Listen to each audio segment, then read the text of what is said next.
What's good with y'all, boys? It's Flames back at it again, another Bible reading video. Really appreciate you clicking on this video and watching. Excited to read today.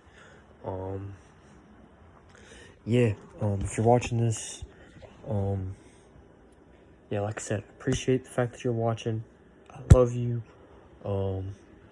Really grateful just for anybody who decides to click on this video. It means a lot to me. Believe it or not. And yeah, without further ado, Genesis chapter 19. Let's get right to it. 2 angels came into Sodom in the evening, and Lot was sitting in the gate of Sodom. When Lot saw them, he rose to meet them and bowed himself with his face to the earth and said, "My lords, please turn aside your servant's house and spend the night and wash your feet. Then you may rise up early and go on your way." They said, "No, we will spend the night in the town square." But he pressed them strongly, so they turned aside to him and entered his house, and he made them a feast and baked unleavened bread, and they ate. But before they lay down, the men of the city, the men of Sodom, both young and old, all the people and the last man, surrounded the house, and they called to Lot, "Where are the men who came to you tonight? Bring them out to us. Bring them out to us, that we may know them." Lot went to the men in the entrance, shut the door after him, and said, "I beg you, my brothers, do not act so wickedly. Behold, I have 2 daughters who have not known any man. Let me bring them out to you, and do to them as you please. Only do nothing to these men, for they had come under the shelter of my roof." But they said, "Stand back." And they said, "This fellow came to sojourn, and he has become the judge. Now, we will deal worse with you than with them." And they pressed hard against the man Lot, and drew near to break the door down. Wow. But the men reached out with their hands and brought Lot into the house with them, and shut the door. And they struck with blindness the men who were all at the entrance of the house, both small and great, so that they wore themselves out groping for the door. Then the man said to Lot, Have you anyone else here, sons-in-law, sons, daughter, or anyone else you have in the city? Bring them out of the place, for we are about to destroy this place, because the outcry against this people has become great before the Lord, and the Lord has sent us to destroy it." So Lot went out and said to his sons-in-law who were to marry his daughters, "Up, get out of this place, for the Lord is about to destroy the city." But he seemed to his sons-in-law to be jesting, so they thought he was joking. As morning dawned, the angels urged Lot, saying, "Up, take your wife and your 2 daughters who are here, lest you be swept away in the punishment of the city." But he lingered. So the men seized him and his wife and his 2 daughters by the hand, and the Lord being merciful to him, and they brought him out and set him outside the city. As they brought him out, one said, "Escape for your life. Do not look back or stop anywhere in the valley. Escape to the hills, lest you be swept away." And Lot said to him, "Oh no, my lords, behold, your servant has found favor in your sight, and you have shown me great kindness in saving my life. But I cannot escape to the hills, lest the disaster overtake me and I die. Behold, the city is near enough to flee to, and it is a little one. Let me escape there. Is it not a little one, and my life will be saved?" He said to him, "Behold, I grant you this favor, that I will not overflow the city of which you have spoken. Escape there quickly, for I can do nothing till you arrive there." Therefore the name of the city was called Zoar. God destroys Sodom. The sun had risen on the earth when Lot came to Zoar. Then the Lord rained down to Sodom and Gomorrah sulfur and fire from the Lord in heaven. And he threw those cities and all the valley and all the inhabitants of the cities and what grew on the ground. But Lot's wife behind him looked back, and she became a pillar of salt. Wow. So it was so hot, and it was burning so much that just her turning around, God was protecting them to be able to allow them to escape. And just by her turning around, turned straight into salt. And Abraham went early in the morning to the place where he had stood before the Lord, and he looked down toward Sodom and Gomorrah and toward the land of the valley. And he looked, and behold, the smoke of the land went up like the smoke of a furnace. So it was that, when God destroyed the cities of the valley, God remembered Abraham, and sent Lot out of the midst of the overthrow,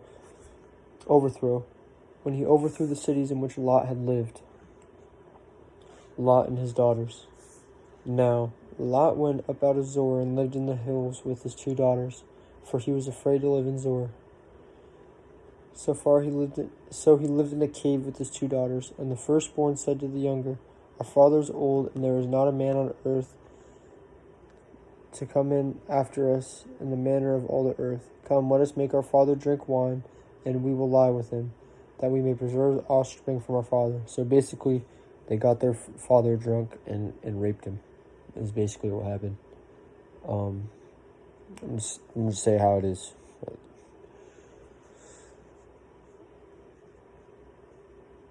He did not know where she lay down or when she arose. The next day, the firstborn said to the younger, Behold, I lay last night with my father. Let us make him drink wine tonight also. Then you go in and lie with him, that we may preserve offspring from our father. So they made their father drink wine that night also. And the younger arose and lay with him, and he did not know when she lay down or when she arose. Thus both the daughters of Lot became pregnant by their father. The firstborn bore a son, and called his name Moab. He is the father of the Moabites to this day. The younger also bore a son, and called his name Ben-Ammi. He is the father of the Amorites to this day. Dang, that's pretty crazy stuff. Daughters were that desperate. They thought they were going to be in the cave for that long. Like, that they did that to their own dad. That's, like, really weird. Yeah, well, I think we're going to get more into, yeah, wow, that's crazy. Dang. So yeah, the story with, Sodom and Gomorrah and how Sodom and Gomorrah got destroyed, the stuff that they were doing in Sodom and Gomorrah at the time was very similar to how the world is today. Like with, just a lot of the, the world, how the world is, the worldly stuff, and we are becoming more like Sodom and Gomorrah every day, especially in, like, certain cities, like where I live, like, the teachers in school, like, if a child comes up to you and is like, yo, I'm gay, you have to, like, praise them and be like, good job, like, do this, that. Like, what? That's so messed. Like, why? Like, why is a 10-year-old worried about their sexuality? Like, why? Why does that matter? Well, guess what? That is similar stuff to what happened in Sodom and Gomorrah. And what did God do to Sodom and Gomorrah? He eviscerated it off the earth. So, that lets you know how God feels about that. It's not okay. Don't ever let anybody tell you, people try and... What's happened so much nowadays is people try and dumb down the gospel and twist it to what's comfortable.